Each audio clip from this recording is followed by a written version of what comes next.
Nung nahuli niyo po si tatay noon, ano nga ho ulit yung nangyari? Ano yung ginawa niyo? Ano pa, di sinugot ko yung kabit niya. Alam mo naman ako.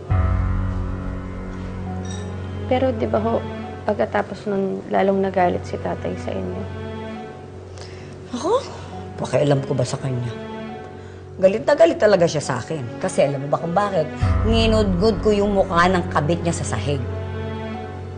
Oh, ako pa? Hindi siya uubra sa akin. Pagkatapos, teka, bakit ka nagtatanong? Wala po. Ako, anak. Ako pa ba pagsisinungalingan mo? Magkakampi tayo, di ba? May babae ba asawa mo? Peste! May kabit si Rome? Ha?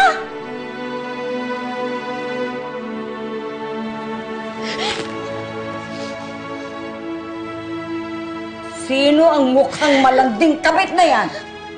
Ha? Ingungudgod ko ang mukha ng babaeng yan! Sino yung kabit na yan? Hindi ko po kilala, Nay. Hindi ko pa po alam kung sino. Nay. Ayoko nga po sanang sabihin sa inyo eh. Pero Nay, ang bigat-bigat na po.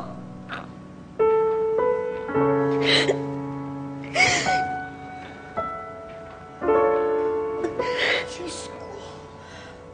So alam ko pa naman, iba siya sa tatay mo. Hayop siya! Hayop siya! Nay, nakikiusap po ako. Huwag po sana muna kayong makialam. Gusto ko pa pong maayos yung problema namin. Sige. Kapag hindi mo na kaya, nandito lang ako.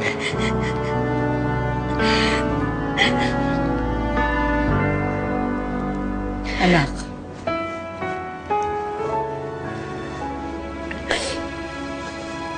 Hindi ko gusto na sabihan ka na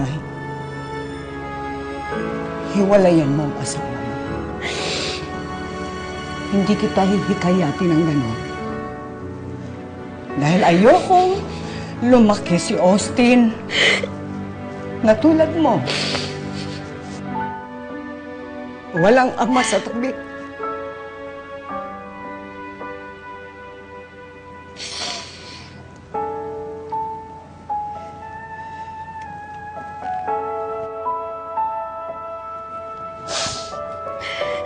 Ito, nakikita mo to?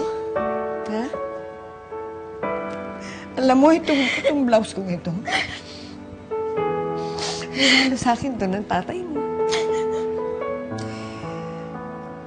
Napunit ito nung unang nakipag-away ako kay Helena. Pero tingnan mo, oh. Tinahi ko. Sinusit ko. Hanggang ngayon, tingnan mo, oh. Nagamit ko pa. Kita mo? Kaya anak, alam ko magiging maayos ang buhay mo, anak. Malaki na ang ipinuntan mo. Malaki na ang pinuhunan mo at tinaya mo ang buhay mo para dito.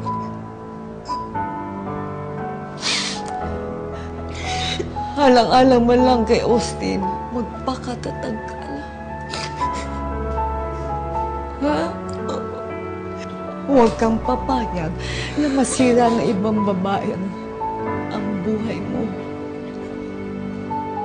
Huwag kang pumayag na maagaw ng ibang babae ang asawa mo.